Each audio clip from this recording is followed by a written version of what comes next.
right, so let's discuss the atom a little bit more and just break it down. So just a little bit of a review. Remember, J.J. Thomson is the guy that discovered the electron, and that was with the vacuum tube with the anodes and cathodes. Okay, I did post this video on D2L, so you can take a look at it. Just to go over that a little bit more. But again, really important that you do that atomic model assignment just so you can make sure you know who J.J. Thomson is and what he did.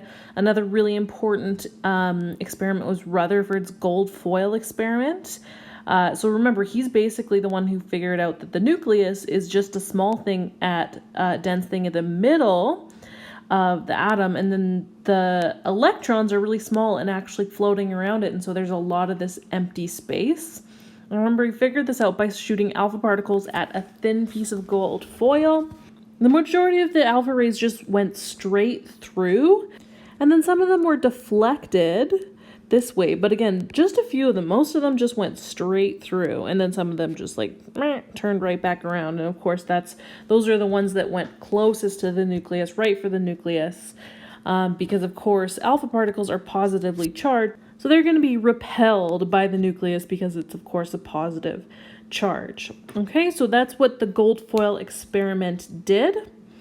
So here's an old diploma question asking something about this. So we have 3 alpha particles, X, Y, and Z. Traveling at the same speed, they're deflected by the nucleus of a gold atom. So below is a diagram of the initial paths of the scattered paths of particles X and Y, and the possible ones for Z. So I don't know what's going to happen to Z. So X is the one that's definitely coming closest to the nucleus right here, and so it's going right off there. Y here is a little bit closer to the nucleus, so it's still being deflected. Now Z is the one that's furthest away from the nucleus. So think about it. This positive particle right here is going along. Is it going to be super duper deflected like this number 1 here? It's definitely not, because again, here's our big positive charge, but this is the furthest away from that positive charge. So this one's going to go either straight through or mostly straight through, which would be pathway 4 here. Okay, so because particle Z is furthest from the nucleus, it's going to be deflected the least.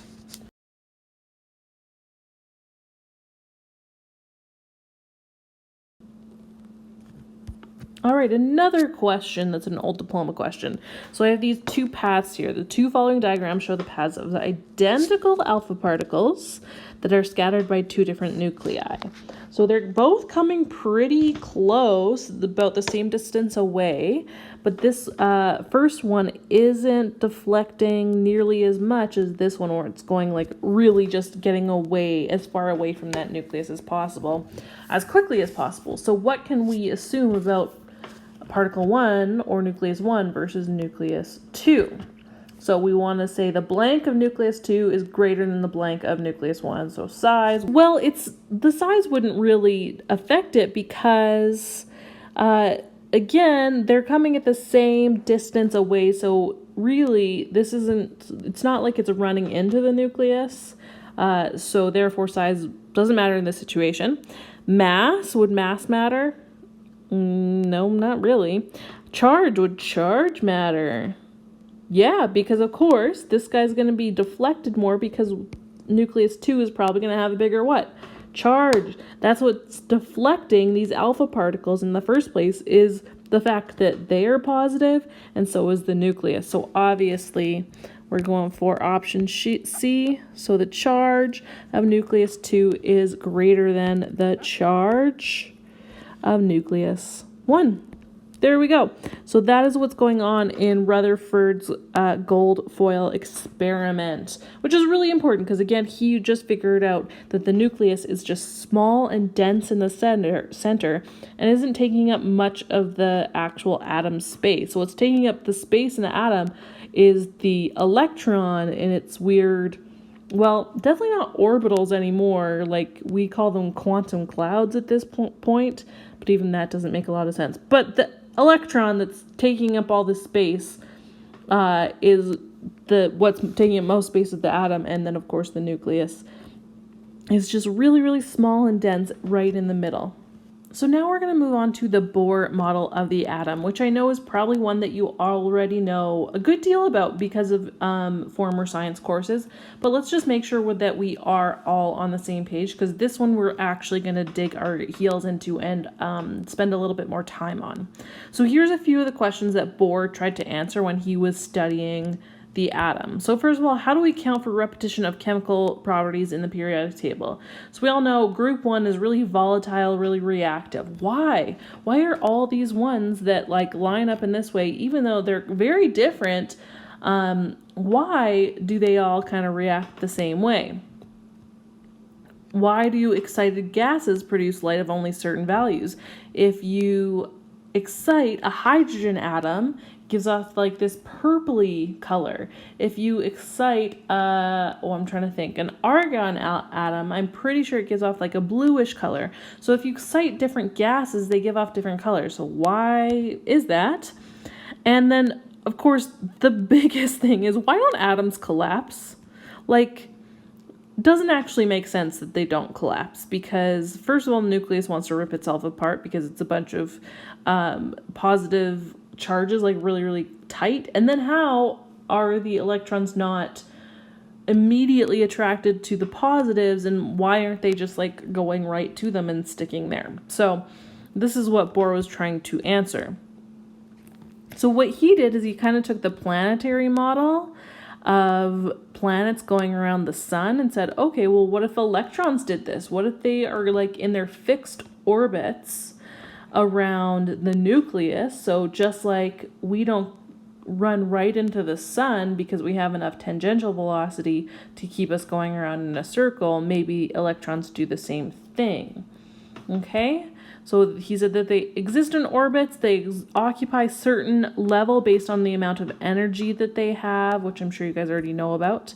And then they can't exist between those levels because energy is, of course, quantized. There's that word again that you probably knew before this, but you didn't know that you knew. So that is what quantized means. It means, remember, the electron can exist at one energy level or the other, but nowhere in between there in this Bohr model of the atom, which is a correct, in some ways, model of the atom.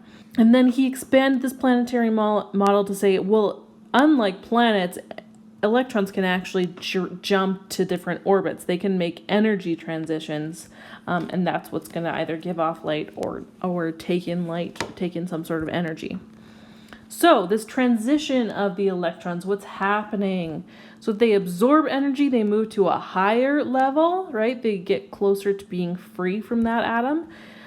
If the atom emits a photon, that means that the electron has gone from a higher level to a lower level of energy.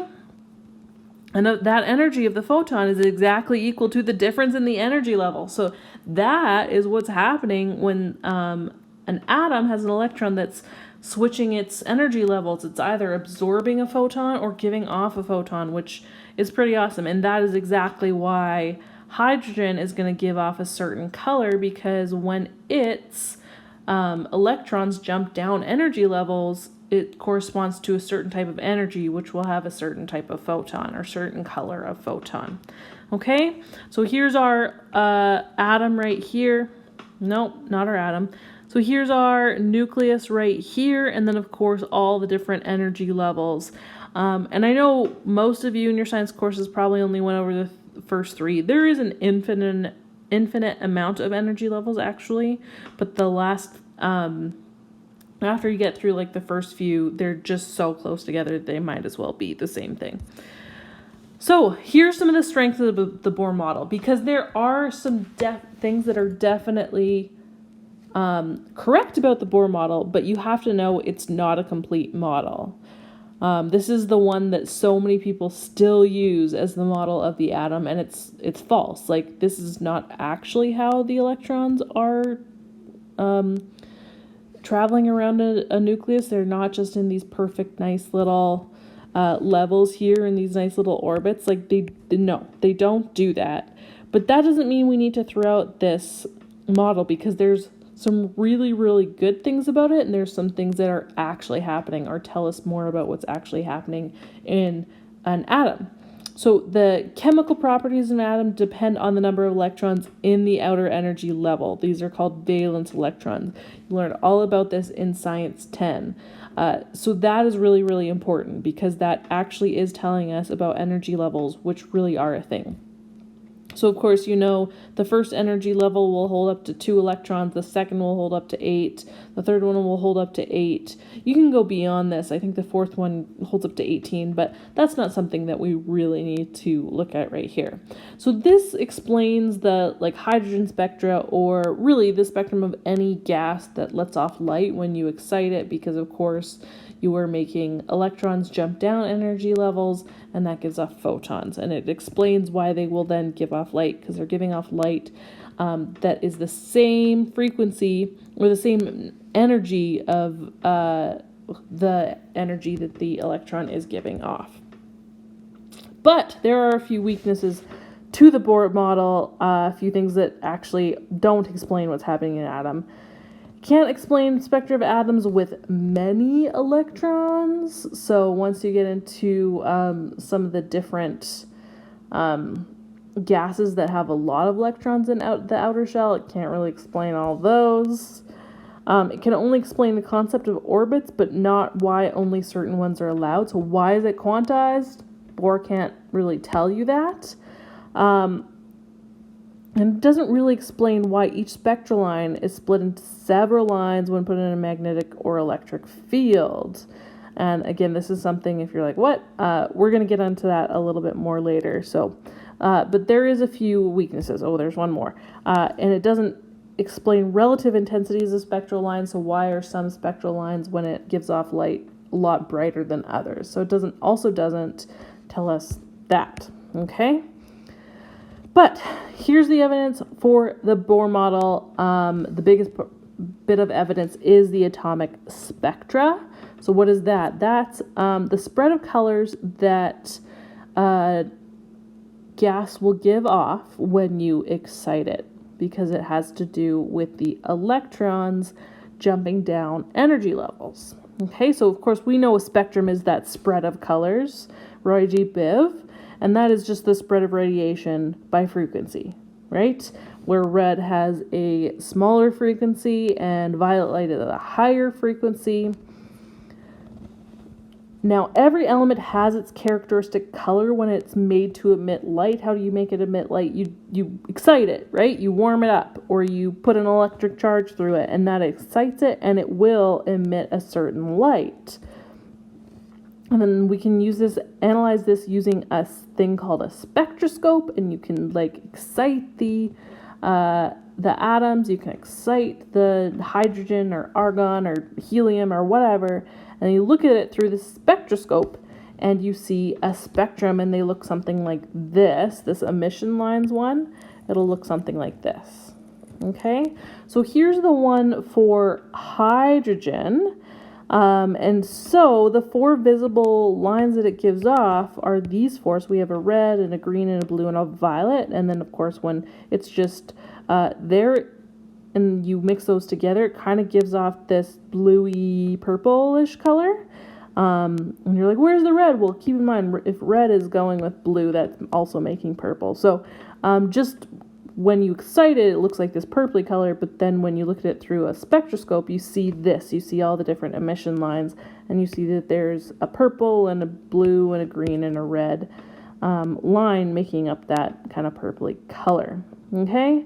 And of course, here's an absorption line. So this is the opposite, not if the electrons are going down in energy level, but if they're going up in an energy level, then we have this where we have the spectrum, except for we have these dark spots right at where the colors where usually that's what color it gives off. Okay? So that's what you'll see with a spectroscope. So let's just go over a little bit more in more detail how we get all these 3 different things. Okay, so continuous spectrum, we've seen this before. How did we make a continuous spectrum happen?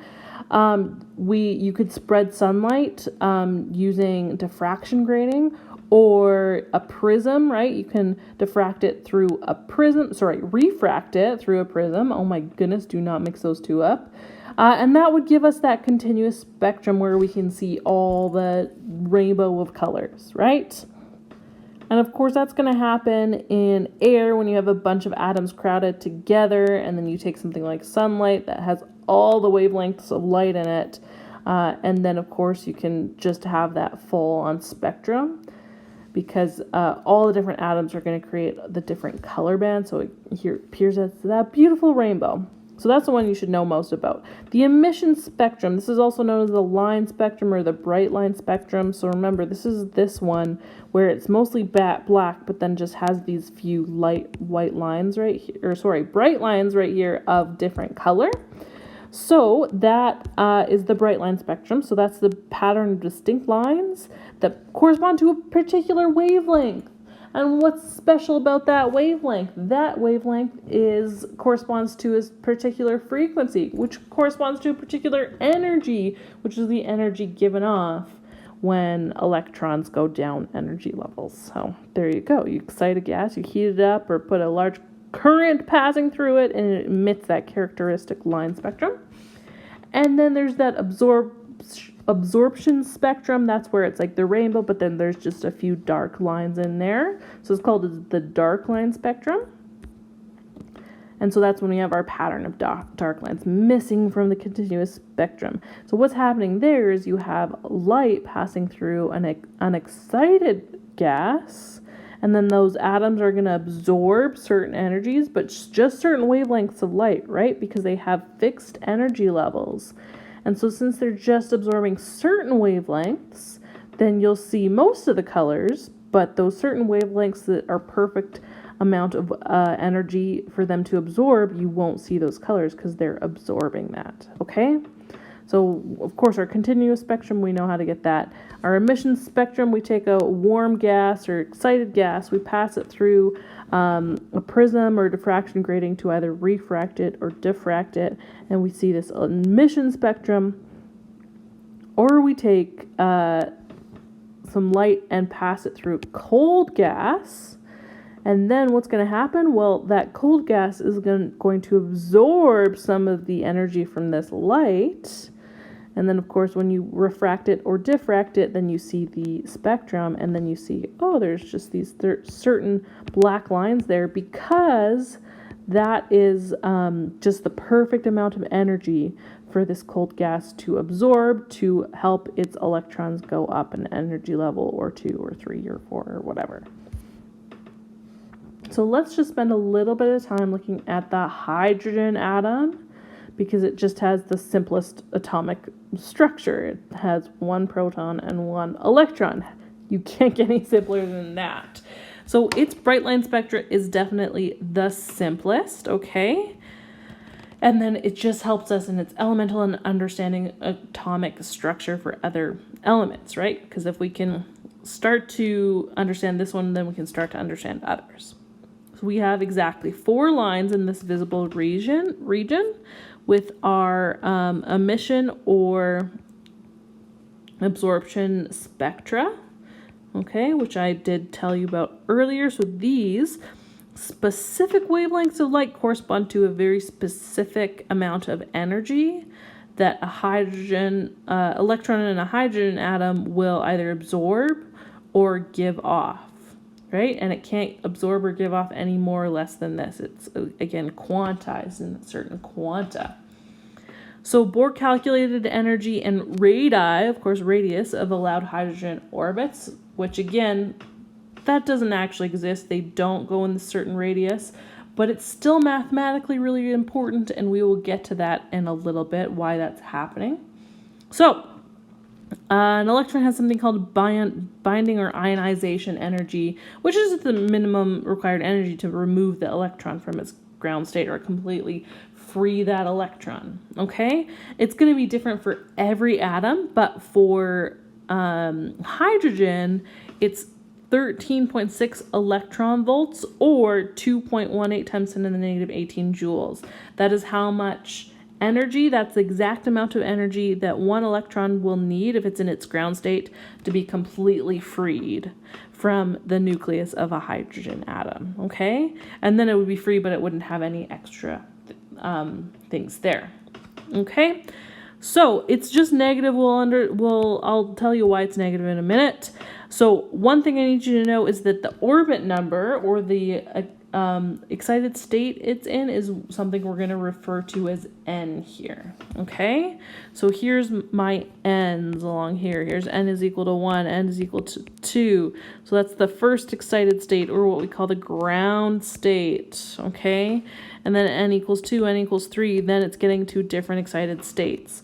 So like I said, there is an infinite amount of excited states, but these last ones, like once you get like 6 or 7 or 8 up, they get so close together that we really don't care about those ones as much as I guess. So anyways, if you have an electron up here at the 6th level and it drops all the way down to the first ground state, it's actually going to give off UV light, not visible light. That's going to correspond to something that's higher energy because it's giving off so much more energy. So this is the Lyman series where it gives off the UV light, and that's going from n equals infinity down to the ground state. But if it goes down to the second excited state, n equals 2, we call that the Balmer series, and that is where we get, or the Balmer series, and that's where we get our visible light, is any time that's going from, I think n equals 7 here, down to this second level, that is where we see our visible light, okay? If it's going from any of the n's down to the 3rd level, then we're going to get infrared. So it's really, for the hydrogen atom at least, when something's jumping down to the 2nd energy level, that's when we see our visible light. If it jumps all the way down to the 1st energy level, that's when it's actually going to give off UV rays. So a lot of the time when an excited gas gives off light, it's just going down to about its 2nd state, because again, there's a big difference between the 1st and the 2nd, and of course the difference gets smaller and smaller and smaller as you go up, okay? So that's kind of what the different radii or radiuses of the different energy levels looks like, okay? So energy at infinity, when n is equal to infinity, then E is equal to 0. You don't need any more energy to ionize that or to get that out of its nucleus, right? It's completely ionized now. But all other energies were assigned a negative value. You may have noticed that. So why is it negative? That's just because it's potential energy. It's how much energy it needs to be ionized to be released from its nucleus. Okay? So really, that's why we have it negative there. It doesn't mean that it actually has negative energy, because that's not possible. It's just telling you that's how much energy it needs, okay, to get to that n equals infinity state, meaning that it is free ionized electron, okay? So if it's free and it has kinetic energy, so if you free an electron from its nucleus and then it also still has some kinetic energy, it's moving, that just means that the energy that you gave it was bigger than 0, okay? And again, we'll get to that more and more once we do some examples. It makes it a lot easier. So if the energy is greater than 0 for a free electron, then you know an electron is bound if it still has a negative value in front of it. So again, just know that the negative value means that the electron is still bound to its nucleus, and it just needs that much energy to be free from its nucleus, okay? So that's all the negative means, so that's what you need to know. All right, so how much energy an electron needs to transition is really just you take the upper energy and subtract the lower energy level from it. So if I want to know how much energy does an electron give off if it goes from the 4th energy level down to the 1st, well, I go back over here, oh my goodness, and I look at the 4th energy level, it's at negative 0.85, and at the 1st it's negative 13.6, so I just do negative 0.85 minus negative 13.6, and I get how much energy it's going to give off in order to go from the 4th to the 1st, right? So that's all that's saying there. And this is an equation you get. It's really just something that I think you can reason out completely by yourself, right? It's just simple subtraction. Just to note, if an electron is dropping to an energy level, it can actually make multiple stops along the way. So if we're going from 3 to 1, well, it has a few different options, okay? It can go right from level 3 all the way down to level 1. It can just completely jump, okay? Or it can go from 3 to 2, stop at level 2, and then it can go from 2 to 1, and then stop at level 1. Okay, so just so you know, it has different options. So then if you're going from 4 to 1, then there's even more, and 5 to 1, then there's even more. So just so you know, it can kind of make stops on the way there. As you get farther, as the electron gets farther away from the nucleus, then the change in energy levels decreases, right? So that it gets a smaller and smaller energy in between each level. So the energy in between 1 and 2, that's much bigger than the energy it takes to go between level 2 and 3, which is bigger than the energy it needs to take to go from level 3 to 4, so on and so forth. So the energy between each level gets smaller and smaller the higher that the level gets. And then the change in the radial distances between the adjacent levels decreases as well. Now again, that's not actually what's happening. It's not going in a nice perfect radius. But, and I will tell you why in a future lesson, we still actually want to think about those radiuses because they actually are kind of important to us mathematically. And mathematically, they still help us quite a bit. Okay, so let's just actually do an example, and then I promise I'll stop talking. Okay, so here is the energy levels of a lithium atom, at least the first 4 of them. So we have an electron in ground state struck by a passing electron having an energy of 3.8 electron volts. So the atom's electron absorbs as much energy as possible. Okay, so how much energy did it absorb? Remember, this is quantized, therefore it can't be in between these energy levels. It can't go up to here or here. It's either going to go, up to energy level 3, or if it doesn't have enough energy to get all the way up to 3, it's just going to stop at 2, and that passing electron is going to keep the rest of the energy. Okay, so that's what's happening here. So I want to know the kinetic energy of the passing electron after it collides with the electron in the atom. So first off, I just need to see how much energy is this electron down here at ground state going to absorb. Okay, so let's figure out the distance or the difference or how much energy it needs to take to go up to either the second level, the third level, the fourth level, and basically we'll see what's closest to 3.8 with still being below it, okay? So if we find how much energy it needs to get up to the second energy level, just find the difference of those, and that is 1.5 electron volts. Okay, so it could definitely get to the second energy level, no problem, and then the passing electron will still have plenty left. So let's see how much it takes to go up to the third energy level. So again, that's just 5.1 minus 1.7. That gives you 3.4, so it can definitely get up to the third energy level as well, because that takes 3.4 electron volts. But now I'm guessing that it probably can't go all the way up to the fourth energy level. Why is that? Well, if you take 5.1 minus 0.8, we get 4.3. So it needs 4.3 electron volts to get up to the fourth energy level, which this passing electron doesn't have. It only has 3.8. So the most energy that it can give to the electron is 3.4, which means it has how much left?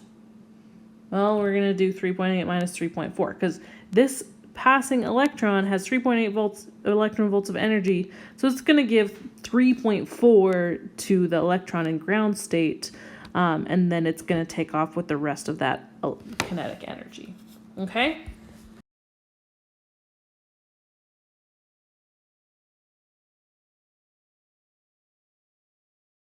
So if the passing electron had 8 electron volts, and then of course the electron in the atom is taking 3.4 of that.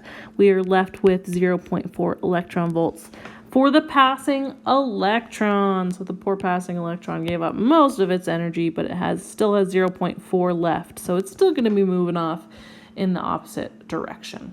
Okay, so that is the answer to part A. Let's go over part B.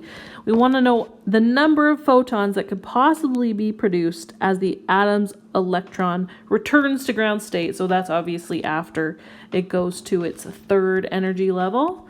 So again, there's a few different ways that it can go down to ground state, right? We know that, so first of all, this electron, let's just make this note that it first went all the way up to the third energy level. So how could it go back down to the ground level? First, it could go right from the third to the first, right? So that is one possible photon.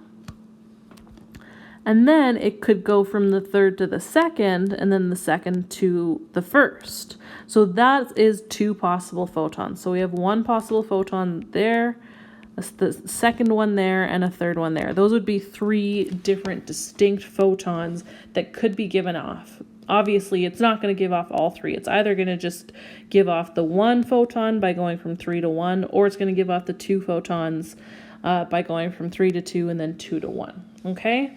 But those are just the number of photons that could possibly be produced. And that's the most important word in that question is what's the number of photons that could possibly be produced? So there's 3 total photons that could possibly be produced there.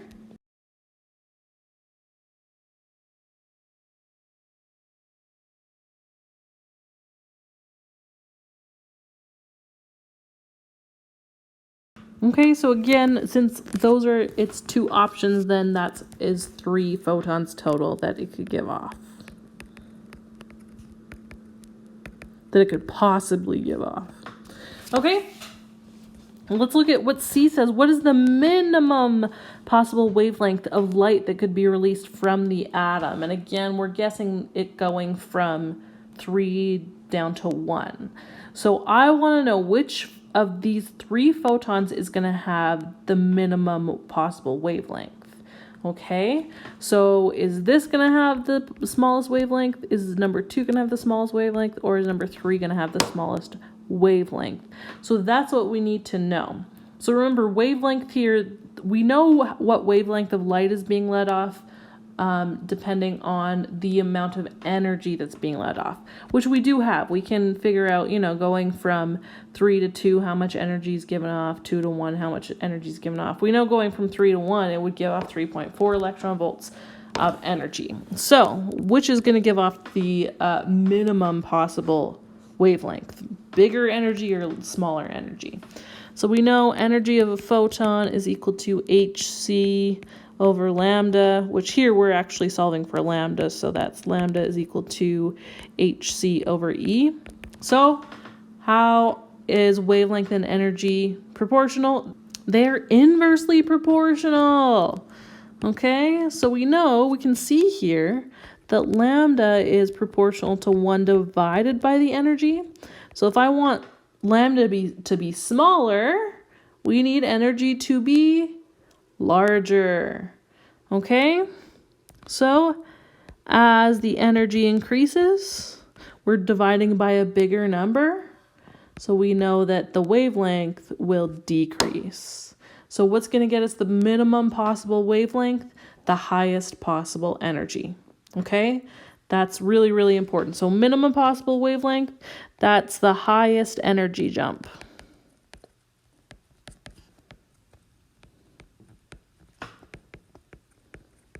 Okay, what has the highest energy transfer?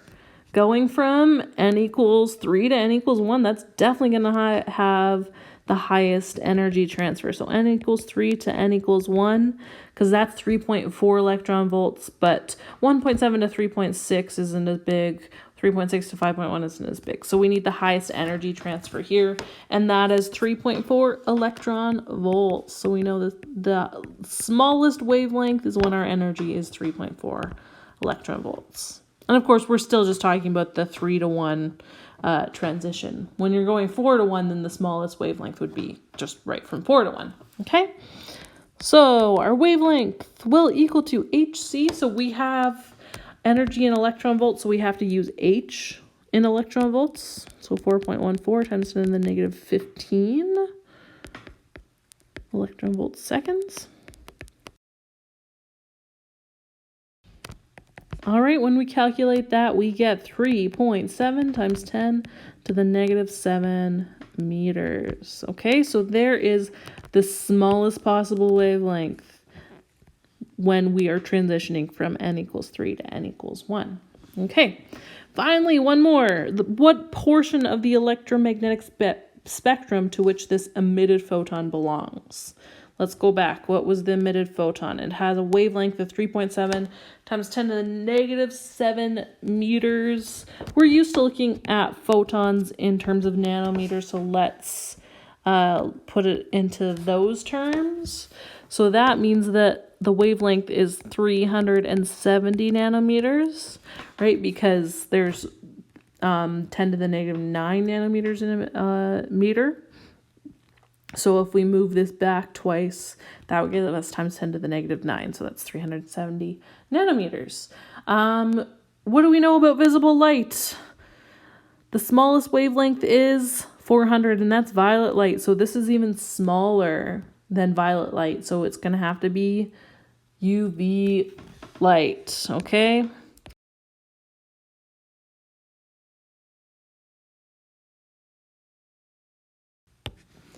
Okay, it is UV light.